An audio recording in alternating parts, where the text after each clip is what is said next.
ኦኬ ፍራቻ ምንድነው? ሰው ለምን ይፈራል? አንዳንዱ ሰው ደፋር ሆኖ አንዳንዱ ደግሞ ፈሪ የሚሆነው ለምንድነው? እናንተስ ፈሪ ናችሁ ወይስ ምንድናችሁ? ፈሪ ማለት ምን ማለት ነው? አንተ ለመስራት የፈለከው ነገር በድፍረት ገብተህ ሰራላ ወይስ እንደዚህ ሆናለሁ ብለህ ምክንያት እየፈጠርክ እየፈራህ ወደ ኋላ ትሸሻለህ? አንተ ምንድነህ? እስኪ ጠይቀው። ያንተ ፍራቻ ከየት የመጣ ነው? መጀመሪያው ከየት የመጣ ነው ብለህ ትገምታለህ? እስኪ እየው፣ ወደ ውስጥ ጠልቀ አንተንን እየው እስኪ አንተ ላንተ።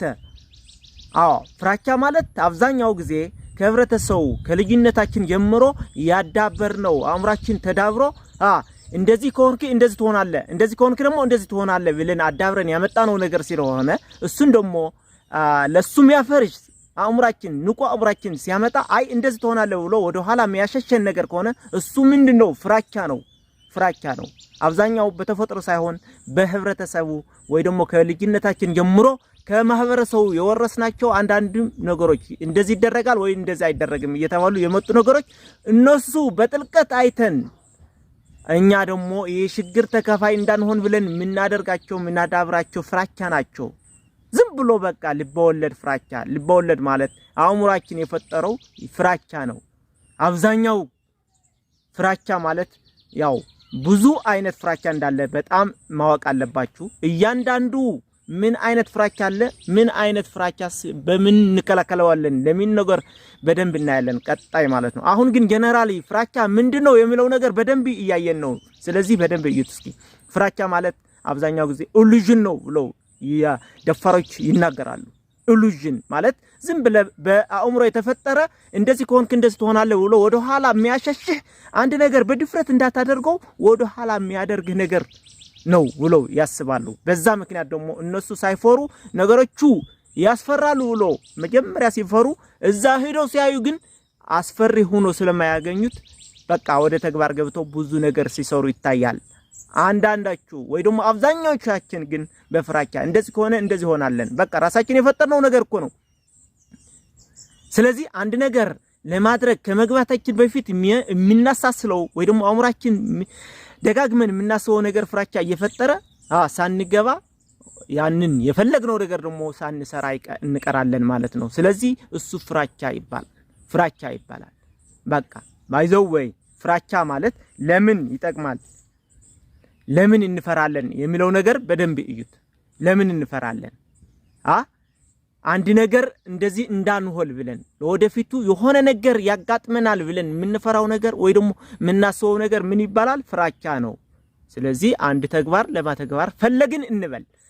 ይሄ እኔ የተሰጠኝ ይሄ ስጦታ አለ፣ እንደዚህ አደርጋለሁ፣ ስለዚህ እንደዚህ ነገር አድርጌ ደግሞ ወደ ፈለኩ ቦታ እደርሳለሁ ብሎ ሲያስብ አይ እንደዚህ ትሆናለህ ወይም ደግሞ ሰው እንደዚህ ይልሃል እኮ እንደዚህ ብሎ ደግሞ አእምሯችን የሆነ ግጭት ይፈጠራል። አእምሯችን ላይ ግጭት ድብቁ አእምሮና ንቁ አእምሮ እሰራለሁ ብሎ ሲገጥም ድብቁ አእምሮ ግን የመጀመሪያው ይዘውት ነበር እንደዚህ እኮ አለ ብሎ ይሞግተዋል። ያን ጊዜ የሆነ ግጭት ይፈጠራል። ያንን ግጭት አሸንፈን ካልወጣን በዛ ተጨናንቀን ወደ ኋላ የምንቀርብበት ሁኔታ ነው የምንፈጥረው ያለነው። ስለዚህ ይህ ነገር ፍራቻ ይባላል።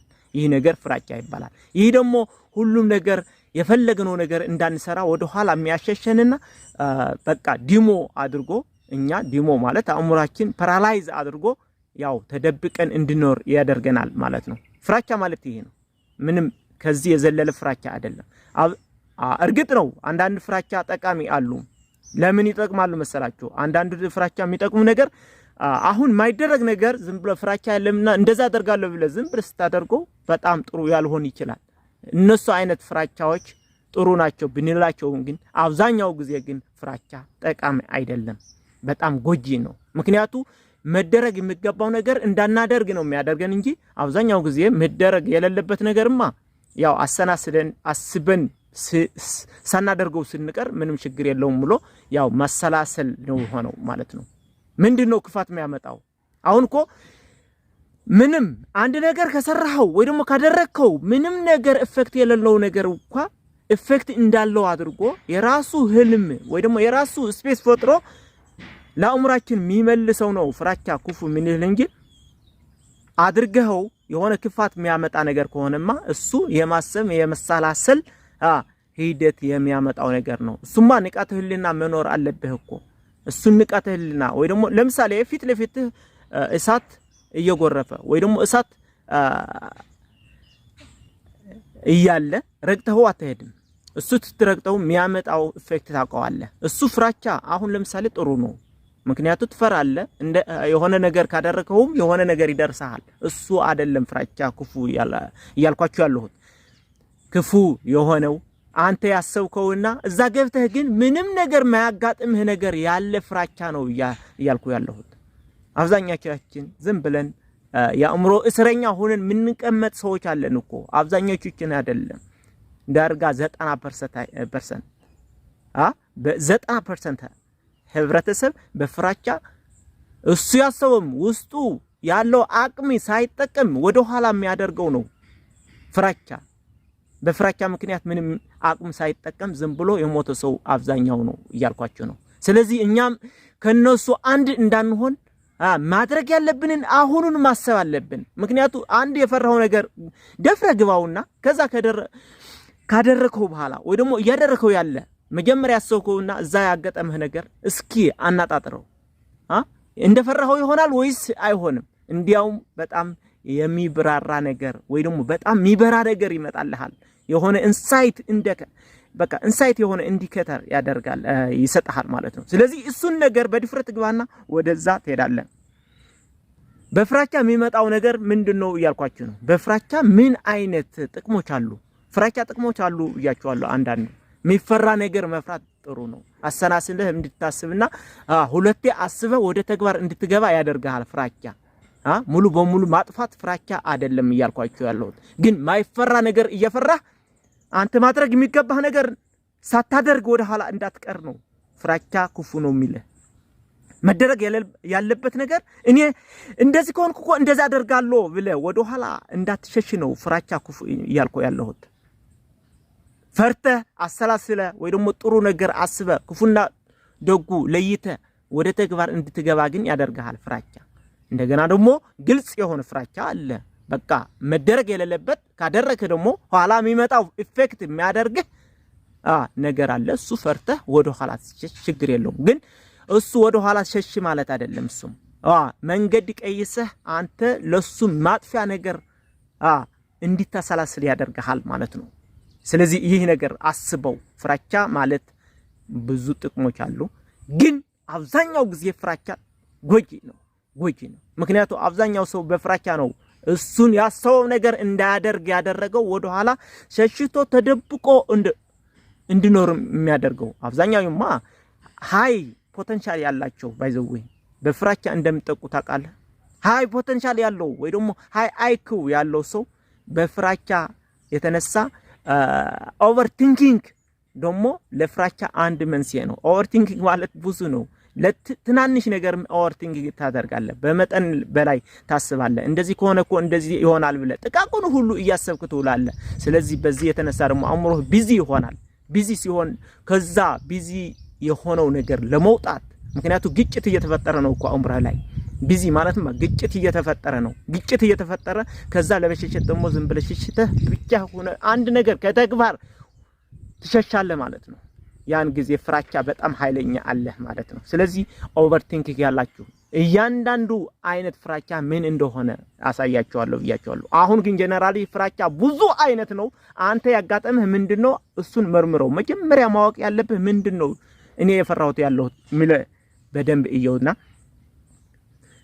በፍራቻ የሚመጡ ጉዳቶች ታቃለህ ማለት ነው አንተ በፍራቻ የሚመጣ ጉዳት እየውና እኔ ሚፈራው ለምንድን ነው ስለፈራሁስ የመጣው ጉዳት ምንድነው ብለ አማዛዝ ነው የመጣው ጉዳቱ በደንብ ካየኸው አንተ ወደ ኋላ እየሄድክ እንዳለህ ግን ያሳያል ማለት ነው ስለዚህ እኔ የፈራሁትስ ከየት የመጣ ነው ብለ ደግሞ መጀመሪያ አስበው አንተ የሱ መፍትሄ ማምጣት ከፈለገ ያንተ ፍራቻ ከየት እንደመጣ ወይ ደግሞ ከየት እንደተነሳ መጀመሪያ እየው ከየት የተነሳ ነው ሪያሊቲ ነው ወይ ደግሞ በቃ ትክክለኛ ከዛ በኋላ የሆነ ኢፌክት አለው ወይስ የለውም ዝም ብለ አንተ የፈጠርከው ኢሉዥን ነገር ነው የሚለው ነገር በደንብ እየው ኢሉዥን ነገር ነው እስኪ እየው ሌሎች ሰዎች ገብተው የፈሩት ገብቶ ምን ያጋጠማቸው የሚለው ነገር ደግሞ ተመራመረ። ዝም ብለህ አንተ ተደብቀው ወደ ኋላ ከመቅረት እንደ እንስሳ ሰው ነህና ሰው ማለት ደግሞ ብዙ ነገር የመስራት አቅም ያለው ፖቴንሻል ያለው ነገር ስለሆነ እሱን ነገር ተጠቀመው ይያልከው ያለው በፍራቻው የመጣ ጉዳትና አንተ እየፈራህ ምን አይነት መስራት እንዳለብህና እዛ ሰርተ እሱ ሳትፈራ እዛ ቦታ ለመድረስ የምታደርገው ጉዞ አናጣጥረው አወዳድረው። ስለዚህ ምን አይነት ጉዳት አመጣለህ ከሌላው አንፃር ሲታይ አንድ ሰው ሳይፈራ የሰራው ነገርና አንተ ፈርተህ ወደ ኋላ ገብተህ ምን አይነት ቦታ ተደብቀ እንዳለህ እየውና ከዛ በኋላ ጉዳቱ ታያዋለህ ማለት ነው። ያንን ጉዳት እስከዚህ አይነት ጉዳት የሚያደርስ ከሆነ ደግሞ አንተ ምን ማድረግ ነው ያለብኝ ብለህ ለሱ መፍትሄ የመሆን ነገር ሐሳብ ታመነጫለህ። መጀመሪያ ግን ምንድነው የኔ ፍራቻ ከየት የበቆለ ነው ከየት የተነሳ ነው ብለህ መጀመሪያ እየው። እሱን ካላየህ መፍትሄው ማምጣት ስለማይቻል ነው። እሱን ካላየህ መፍትሄው አታመጣው። እንዴት አድርገህ ታመጣዋለህ? ስለዚህ እሱን እንየው እያልኩ ነው። ጉዳቱ ምንድነው? ለኔ ያደረገው ጉዳት ምንድነው? እዚህ ይሄ ነገር በመፍራት የሚለው ነገር በደንብ እየውና ስለዚህ ፍራቻህን ለመቀነስስ ምን ታደርጋለህ ነው። ካወቀው በኋላ እንዴት አድርገህ ትቀንሰዋለህ ማለት አንዳንዴ ጠቃሚ ነው ብያቸዋለሁ እኮ ሙሉ በሙሉ ማስወገድ አይቻልም ፍራቻ። ምክንያቱም ሁሉም ሰው ደፋር ነው ሲባል ፍራቻ የለውም ማለት አይደለም። የራሱ የሆነ ፍራቻ እኮ አለው። ግን አብዛኛው ፍራቻ የሚያስፈራው ወይ ደግሞ ማያስፈራ ነገር እሱ ግን ደፍሮ ይገባል። በቃ እየፈራም ቢሆን እንዳይደረግ እንደዚህ እንዳይሆን ይያለ ግን በድፍረት ይገባል። ከዛ ቀላል ሆኖ ይገኝበታል። እሱ ቀነሰው ማለት ነው። ፍራቻው አስወገደው ማለት አይደለም አንተ እሱ። ስለዚህ እንዴት አድርገህ ትቀንሰዋለህ? ስለዚህ መጀመሪያው አንተ በምን ምክንያት እየፈራህ እንዳለ ታውቀዋለህ። ከዛ በኋላ ግን በድፍረት የምትገባው ነገር አንተ መጀመሪያ እያሰብከው የነበረና ኋላ የሚያጋጥምህ ነገር እያየህ ስትሄድ አንድ በጣም ከባድ መስሎ የታየህ ነገር ራሱ ትገባለህ ማለት ነው። መጀመሪያ ጅማሬው ካለ ማለት ነው ያው ቀነስ እየፈራህ አንድ ነገር ከሰራህ ከዛ በኋላ መንገዱ ራሱ ነው የሚወስደህ። መንገዱ በቃ ራሱ አንድ ነገር በድፍረት አድርገው ዝም ብለህ ይሄም ቀላል ነው። አንተ የፈጠርከው ራስህ ለራስህ እያገትከው ነው እንጂ አንተ ተው ወደዚህ አታልፍም ሚልስ ሰው ወይ ደግሞ የሆነ ፍጡር አካል የለም እያለህ ነው የሚሄደው ማለት ነው። ስለዚህ ድፍረት ትንሽ አንድ ጀመር በቃ በድፍረት አንድ ነገር ጀመርና ከዛ በኋላ ራሱ ነው የሚሄደው። ኦቨር ቲንኪንግ ተው በቃ ለዛሬ ብቻ አስብ። ለዛሬ ብቻ አስብ ማለት አንተ የምታደርጋት ብቻ አስብና የጉራ ቀኝ ገለሚለው ነገር መጀመሪያ ስትገባ አስብበት። ከዛ በኋላ ግን አንዴ አእምሯችን አንድ ነገር ነው የሚያስበው በቃ ኮንሰንትሬትድ ሆኖ ከዛ በኋላ የተበታተነ ሐሳብ ሊሆን ካልሆነ በስተቀር ማለት ነው። ሁለቴ ሶስቴ ባንዴ አስባለሁ ካልክን የተበታተነ ሐሳብ ነው የሚኖርህ። ግጭት ይፈጠራል አእምሯችን። ስለዚህ ብዙ ነገር የየራሳቸው የሆነ ኬሚካል ያፈልቃሉ ማለት ነው። አእምሯችን የሚያስቡት የየራሳቸው የሆነ ስራ ድርሻ አላቸው። ስለዚህ ይህ ነገር እንድትከላከለው አንተ ከዛ ውጣ። ድፍረት በቃ ይሄ እሰራለሁ ብለህ ከጀመርክ እሱንን ያን ጊዜ በቃ በሂደት ስራው ባንዴ ማለት ነው። ከዛ በኋላ ነው አንተ ማወቅ ያለብህ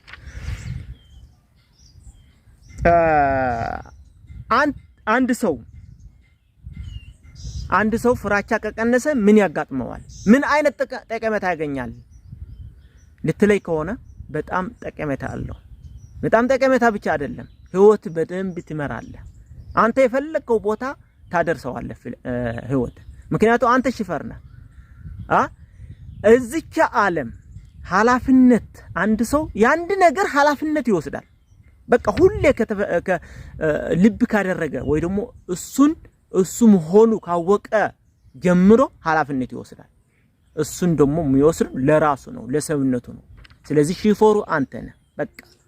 ስለዚህ ሺፎሩ አንተ ከሆንክ ደግሞ ማያስፈራ ነገር ካልፈራህ የምትሰራው ወይ ደግሞ አእምሮህን የአዘዝ ወይ ደግሞ በቃ የጠየቀህ ሁሉ ትሰራለህ ማለት ነው። ይሄኛው ነገር ከኔ የሚጠበቅ ነገር ነው። ስለዚህ እሰራዋለሁ። እኔ ፖቴንሻሌ ውስጤ ያለው ነገር ይሄ ነው፣ ፍላጎቴም ይሄም ነው። ስለዚህ እሰራዋለሁ ብለህ ትሰራለህ ማለት ነው። እንዴት አድርገህ በድፍረት ትገባለህ። የሚያስፈራህ ነገር የለም። ፊት ለፊት ሆኖ ተጋፍጦ ላንተ ወደ ኋላ የሚያሸሸ ነገር የለም አይደለ?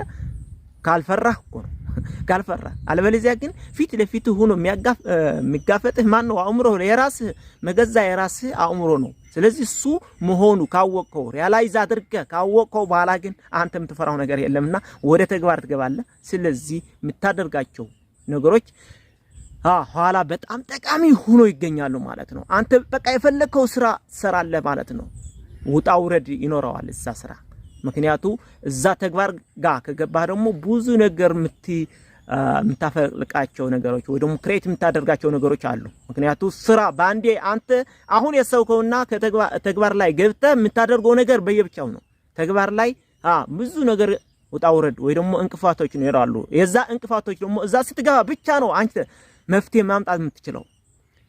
ማምጣት የምትችለው እዛ ተግባር ነው ምክንያቱ አንድ ነገር ለመስራት ምንድነው ቻሌንጅ ያደረገ ያለው ሚለው ነገር ያን ጊዜ ስለምነግርህ ማለት ነው አእምሯችን ደግሞ ፈጣን ነው ያን ጊዜ አንድ ነገር ቻሌንጅ ሲያደርገን የዛ ቻሌንጅ ያደረገን ነገር መፍትሄ ማምጣት ብዙ ክሬቲንግ ያደርጋል ማለት ነው አእምሯችን ብቻ ወደ ተግባር ብቻ መግባት ነው ዋናው ተግባሩ የኛ መሆን ያለበት ማለት ነው ስለዚህ ይህ ነገር ማወቅ ያለብን እኛንን ብቻ ነን ሌላ ሰው አይደለም ሌላ ሰውማ ለራሱ ሙጉት ላይ ነው እንዳንተ ሰው አይደለ ያ የራሱ የሆነ ፍራቻ አለው የራሱ ፍራቻ ካለው ደግሞ እሱም እንዳንተ የሆነ የሚያደርገው ነገር አለ በቃ ሙጉት የሚያደርገው ነገር አለ አንተ ራሱ ጋር ስለዚህ ከራሱ አልፎ ወዳንተ አይመጣምና ስለዚህ አንተን ላንተን መሪዋ አንተ ስለሆንክ አንተ ነው መውጣት ያለብህ ከዛ ነገር ሰው አያግዝህም ማለት አይደለም ያግዝሃል እኮ ግን አንተ ካልተጨመርክበት ምንም አይሆንም